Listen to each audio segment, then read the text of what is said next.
Well, now, on Radio 4, it's time for Mastertapes, the series in which John Wilson talks to leading musicians about one of their career-defining albums in the presence of an audience at the BBC Maida Vale studios. Tonight, it's the turn of a songwriting duo from South London. Glenn, take it away. Tempted by the fruit of another, tempted by the truth is discovered. What's been going on now that you have gone? There's no other.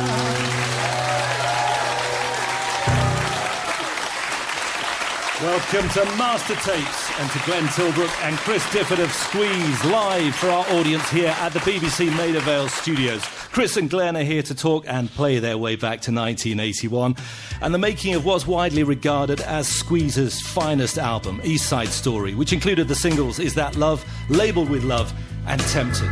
I bought a toothbrush, some toothpaste, a flannel for my face, pajamas, a hairbrush, new shoes and a case. You won't get dressed, you walk about. Now is that the teasing glances push me out. Now is that the tougher it gets, the more my lips frequent. Now that is love. Home is a love that I miss very much. So the past has been bottled and labeled with love. With East Side Story, Squeeze's songwriting double act of Glenn and Chris dug deeper into a musical scene that had yielded a succession of brilliant bittersweet pop singles, including Up the Junction, Another Nail in My Heart, and Pulling Muscles from His Shell. Now, for their fourth album, they teamed up with Elvis Costello as producer to make a record in which their kitchen sink dramas were set to a more ambitious and diverse soundscape. Glenn, Chris, welcome to Mastertapes. Lovely to be here. Thank you. Before we hear how the record was conceived and made, how do you regard it 35 years on? Many people say it is your best. Is that the way that you would look at it? Glenn? Definitely one of them, I think. I think our palette's wider than that, but I think that was a big breakthrough record for us, so obviously holds a dear place in our hearts, I think. And Chris, I think, hailed at the time. Was it a Rolling Stone review that described you as the Lennon and McCartney of the new wave? I know, what a mantle to be hanging from, I must say. I met Paul McCartney once and he said, "Which one are you?" And I said, "Ringo." Unlike Lennon and McCartney, who of course shared all the musical duties and those stories when they were facing each other across the room when it was going well, there was always a clear division of labour with you two, wasn't there? And Chris, it's always you writing the lyrics, Glenn, always you writing the music. But were the lyrics already fully formed whenever you were handing them over to Glenn?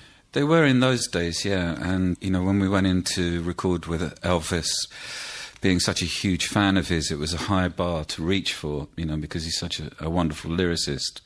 So it really made me sharpen my pencil. But yeah, in those days the work was very much division like that, and communication wasn't great, but, you know, things have changed and now we're ever ebbing closer to being the one person. Writing, so you suggested you would never write in the same room. Glenn, were you always given a notebook or a sheaf of lyrics or a piece of paper? Yeah, Chris would give me a bunch of lyrics. I mean, I suppose when we started out writing, we absolutely set the template for what was to follow, and we never talked about it. We just started doing it. Chris gave me a lyric and I wrote a tune to it, and we just sort of acknowledged to each other that it had worked and carried on that way. Really, how we communicated was through writing, not really. Our communication was definitely not verbal. In fact, it was writing that started the partnership off. Wasn't it true, Chris, that you placed an advert in a newsagent window in South East London? It was indeed. It cost 50p. Well worth spending as well, I can say. OK, and there was an advert that called for a musical partner with influences including the Kinks, Lou Reed and Glenn Miller. Yes. There was a record shop in Blackheath that I used to frequent, and I think I'd probably just bought a Glenn Miller album that very week, so it was in my mind. I'm just evoking images of you walking down. Was it Deptford High Street? It was, no, that was mythology. It was Blackheath Village, where we met when I responded to the advert. Wearing flares and having very long hair at the time. Flares, long hair, no shoes, you know, the whole sort of kit. As actually was Chris, too. But he said he'd have a copy of the Evening Standard under his arm, and he had this multicoloured Lurex coat on, which he didn't think might draw slightly more attention. And that was the first time you'd met? You'd never had any kind of... The paths hadn't crossed before that? No. And first impressions of each other, did you think, before you even started trying to write together, there was some kind of personal spark? Well, what happened was we went back to Glenn's then girlfriend's house, Maxine, and we sat and listened to some records. In those days, vinyl was a kind of way of welding friendship together, I think. You know, you would play something, and if somebody else in the room liked it, then you talked about it, and it was just a way of communicating, and going through Glenn's record collection and then gradually mine, I think, brought us together. And your lyrics, I mean, right from the outset, I mean, they're often described as little kitchen sink dramas, and those kind of vignettes of suburban life and love affairs and people propping up bars. Who were the influences, first of all, when you started writing? Well, people that I grew up really liking lyrically were people like, strangely enough, Donovan and Bowie, David Bowie. I was a massive fan of his. I remember going to the record library in Blackheath in St John's Park, and I gave myself the mission of nicking a Donovan album, which was a box set, so it wasn't an easy nick. Gift from a flower to a garden. A gift from a flower to a garden, yeah, but I managed to creep it out under my Lyrex jacket, and it never went back. That's an admission on Mastertapes, isn't it? Yeah. There'd be somebody knocking on the door. I was going to say, exactly, yeah. Some overdue payments needed. But when you first started writing, possibly at school, and you set those projects or poetry, can you trace it back, the sort of stories that you're creating in song? Can you see it in some of those early, whatever you're doing at school? Would there always be these narratives? Really, the narratives came quite early on when I was at school. I'm not sure how they came. I think probably out of boredom, because there wasn't anything in school I really wanted to do. We had one or two teachers that were young enough to enjoy music in the way that we did. So they would introduce us to bands like King Crimson. You know, like the King Crimson albums are very lyrical. Pete Sinfield was an incredible lyricist who painted all these imaginative tales. I guess some of those bled in, you know. But did you, right from an early age, did you imagine that the words that you were creating would have a musical setting? I mean, as you were writing, whether they were poems or scenarios, did you hear them set to a musical landscape? No, I didn't. It wasn't until the David Bowie and Donovan moment came around that I thought, oh, I'll have a chance at this. But Glenn, I mean, the songs that you went on to record over, and still are recording, lyrically, they are so densely packed with characters and situations and imagery and wordplay and metaphor. Yeah. Does that make it difficult? Or does the internal rhyme, the rhythm, the metre suggest music to you? I'd put it this way, that my background was slightly different to Chris's in that since I can remember 5, I've been surrounded by music in my house, and I've been really infatuated with music. So I used to buy record songbooks and learn the songs that I knew and then make up tunes to the words that I didn't, the ones I didn't know. Yeah. So I'd sort of already schooled myself in making up tunes. So I'd started writing by myself, but when I met Chris, what he was doing was so far ahead of what I could imagine. Musically, I was all there by that point. And when we started writing together, it clicked in a way that was everything that I'd hoped for out of music, and that I knew I wasn't quite getting to at all by myself. And one of the things that clicks, I mean, anybody that knows Squeeze, and the people in this room know it so intimately, and it's a combination of those fabulous melodies and those hooks and all of those characters and the situations that you create in the lyrics, Chris. But the other thing that sets it apart, in pop music very often, if you've got two people on a stage, you're creating harmonies in the fourth or the fifth. You almost uniquely, I think, are singing in a very different way, because you're singing always an octave apart. Can you just demonstrate what I'm talking about? Give us an example of maybe an early song. 2, 3. I've come across the desert to greet you with a smile. My camel looks so tired, it's hardly worth my while.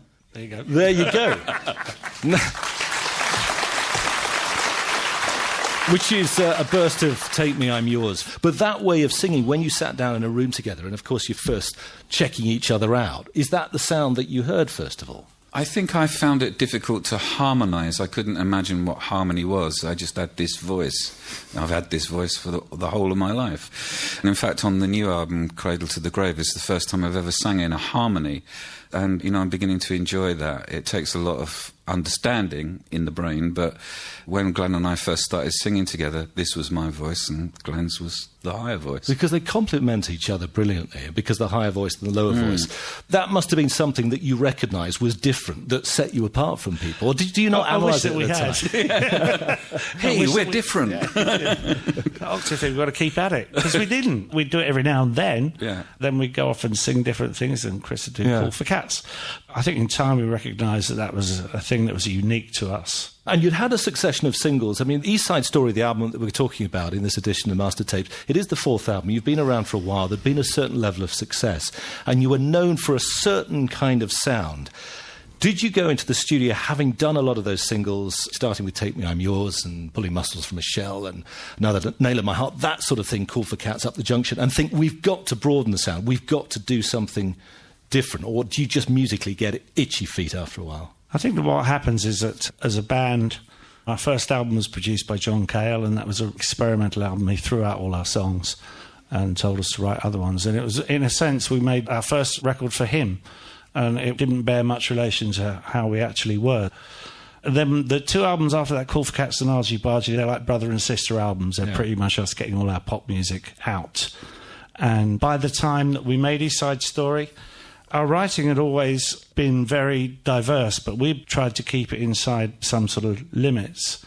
And Elvis Costello encouraged us to broaden our palette. We had it there, but I don't know if we had the courage to do it without his say-so. And we hear it on the record because there are those pop songs that we know and love up to that point, but then you have the country songs and you have a bit of psychedelia. The sound itself is deeper and richer. In a way, though, the first single from the album, Is That Love, is like a bridge from the previous. It sounds more like the previous records. Maybe you can play us a stripped-down Mastertapes version of Is That Love? Sure.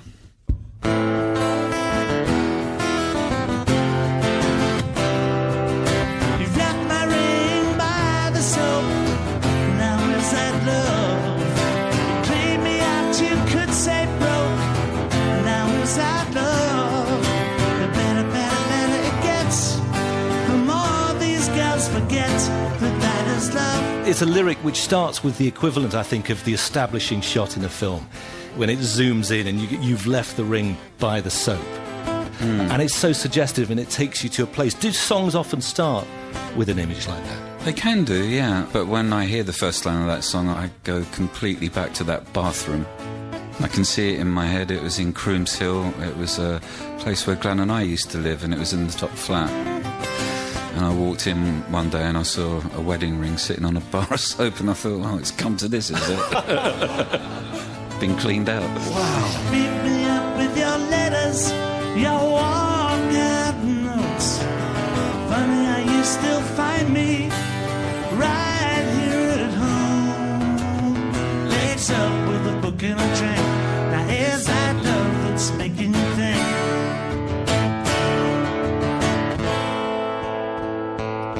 You've made my bed, the finger points now. Is that love? The more cool down. The ease your love is found now. That is love.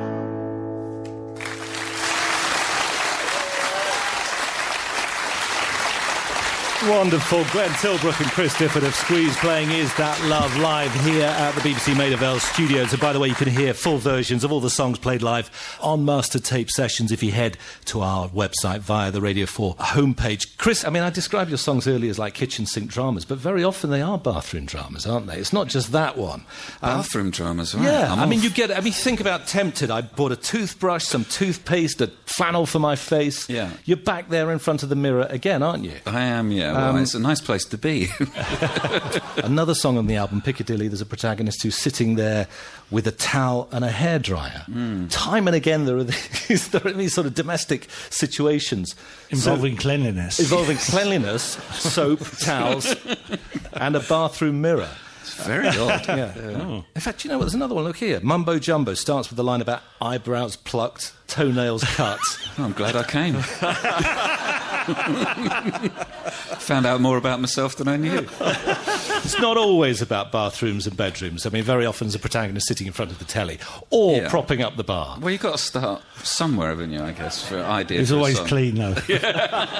Drunk but clean. I've probably gone too far about the domestic settings now and going through the rooms of the house. When you are writing at home and you're sitting, I mean, very often writers talk about the writer's room having to go to a desk. Was there a place where you always wrote with notebooks? I guess there was, yeah. I mean, I don't really remember. I used to write then on notepads wherever was comfortable. It was normally being on tour and stuff. But now I do like having that space, that kind of nest where you sit and you root yourself and you pray for some words to come, basically. Yeah. Are you the sort of writer that thinks, we've got an album coming up, I need to deliver another set of songs, or are you kind of writing all the time whenever inspiration strikes? Well, I'd wish that were so, but I think you need to be in a mental place to be a writer, and you need to have that space. Everybody, I think, needs an internal shed that you go to and you do your thing there. Yeah. And sometimes you can carry the shed around, sometimes you have to be in it, you know. And Glenn, when the lyric arrives, do you have to get those words and that sheet of paper next to your guitar as soon as or the piano and start setting them as quickly as possible? Or can you start forming songs in your head, do you think? You can, but the way that I like to work with Chris is that if he gives me lyrics, I won't look at them until I'm sat with guitar and piano. So I like to have my first impression to be one that I can act on. And I won't browse through lyrics if he gives me them. I'll work on the first one that I look at. Well, I'm going to ask you to move to the piano again now, actually. We're going to talk about Tempted, which was very different. It didn't sound like Squeeze. It's a big soul ballad. It's full of the harmonies, the interplay that you get on kind of like an old Temptations record or something. Hammond organ, interweaving vocals. And I suppose most importantly, this is Paul Carrack, who was playing keyboards with Squeeze for a while, but he took lead vocal. Why that decision? We'd recorded a version of Tempted and mixed it with Dave Edmunds producing, and it ended up sounding a bit like sort of bad ELO, really. The song was definitely there, but we hadn't got the right version of it. So we were kicking around different ways that the song could be, and that's such an important thing about songwriting, is that you can have the song, but if you don't get the right version, people won't get it. You know, and when we came up with the version in the studio with Elvis, it was obvious that that's the way the song should be. And Elvis suggested that Paul sang it, and you know, I was a bit upset by that because I wanted to sing it. But the way that Paul sang it, I would never have sung it in a million years. So it was absolutely the right decision. The song was there, but the delivery wasn't until that point. Well, don't be too upset, because we're going to ask you to sing it. I'm fine with it. You're okay now. 35 years on, you've got over it. Give us a very stripped-down version of Tempted by Squeeze.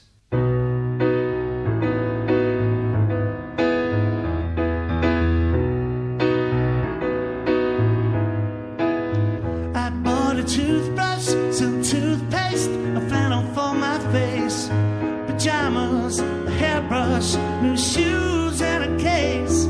I said to my reflection, let's get out of this place. There's a church in the steeple, the laundry on the hill, the billboards and the buildings, memories of it still keep calling and calling.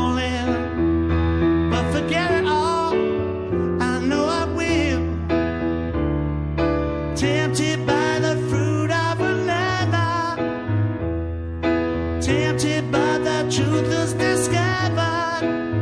What's been going on now that you have gone? There's no other. And Chris, I mean, like many of your songs and the lyrics, they do work as kind of complete stories. I don't want to go on about it. So it is one that starts in front of the bathroom mirror, but then goes out on a journey. And actually, it's a very descriptive song, isn't it? It's almost like a car journey, and you're looking out the window. Is that the way it was written? It was. The first couple of lines, from what I remember, were written on a senior service cigarette box. You know, around that time we were touring an awful lot, going to America a couple of times a year, leaving home, sitting in a taxi, going up to Heathrow. You know, a lot of those thoughts were spinning around. On my bedside, empty pocket, a foot without a sock. Your body gets much closer. I fumble for the clock, alarmed by the seduction. I wish that it would stop. Tempted by the fruit of another.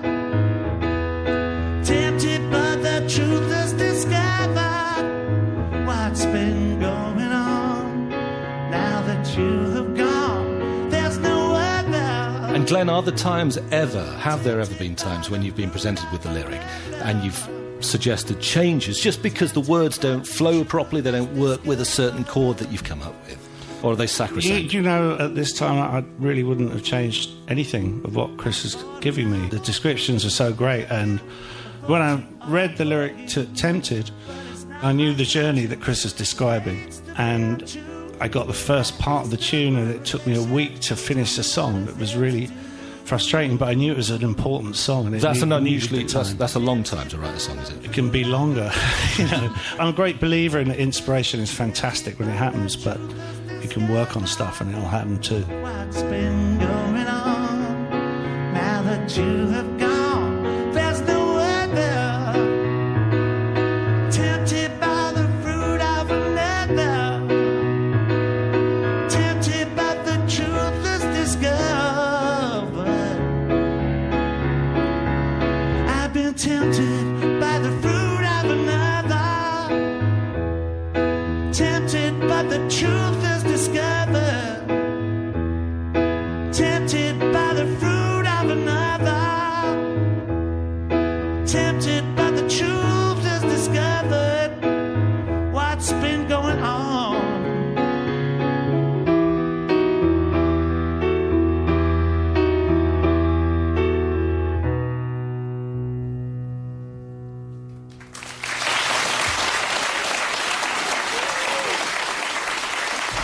Glenn Tilbrook playing the Squeeze classic Tempted from the 1981 B-side story. Absolutely wonderful, solid gold classic song that, isn't it? And it was Elvis Costello, the co-producer, in fact. He was co-producing the album with Roger Bacherian. Correct, yeah. And he had suggested this unusual arrangement, not only Paul Carrick taking the lead vocal, but then, in fact, we hear Elvis's voice, don't we, on a couple of lines. And He was the Temptations. he was doing the doo-woppy sort of stuff in there as well. In fact, there's a great story, and whether this is true or not, that Elvis suggested to you that this should be a double album and there should be 4 producers working on it. Is that true? Their original idea came from a very excited manager that we had at the time called Jake Riviera, who also managed Elvis. And it was his concept at the very beginning, but we didn't get very far with it. As Glenn rightly said, we did go in with Dave Edmunds, and we did a couple of tracks with him.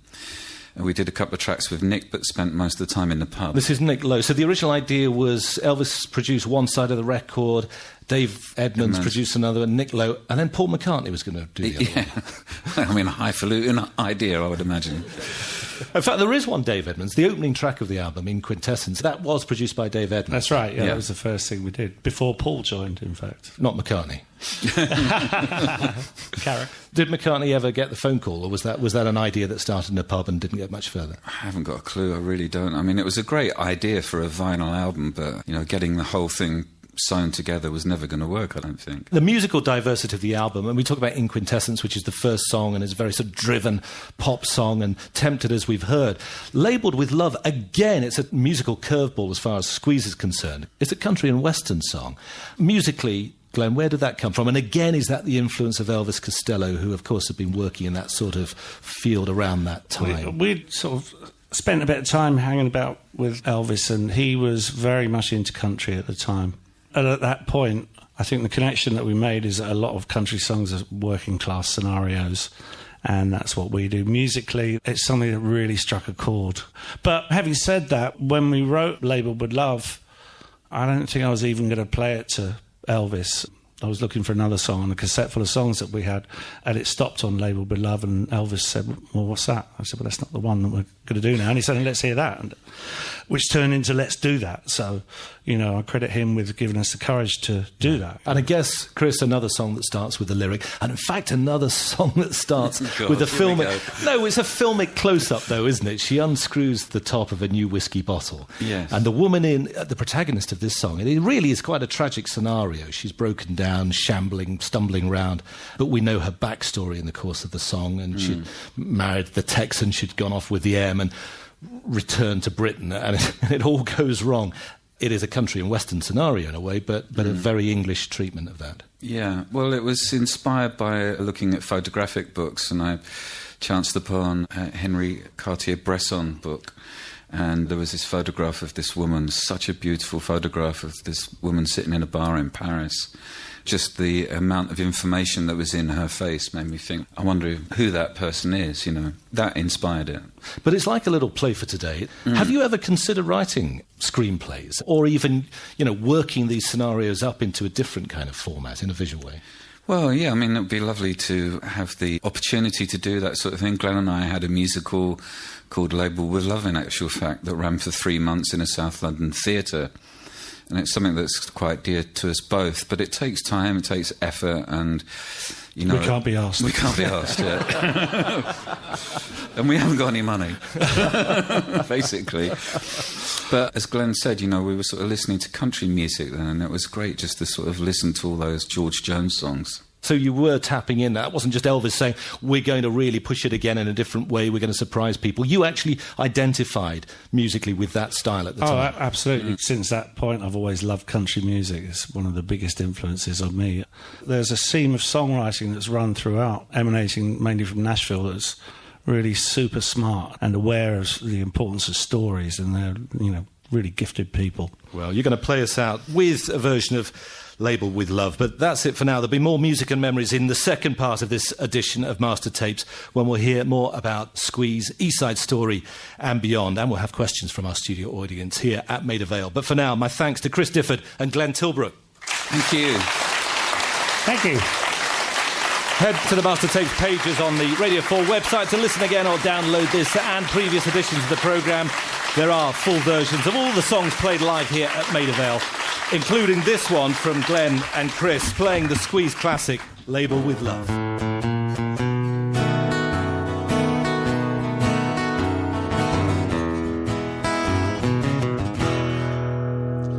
She unscrews the top of her new whiskey bottle and shuffles about in her candlelit hovel like some kind of witch with blue fingers and mittens. She smells like the cat and the neighbors she sickens. The black and white TV is long seen a picture. The cross on the wall is a permanent fixture. The postman delivers the final reminders. She sells off a silver and poodles in China. Drinks to remember I, me and myself. The winds of the clock and knocks dust from the shelf. Home is a love that I miss very much. So the past has been bottled and labeled with love.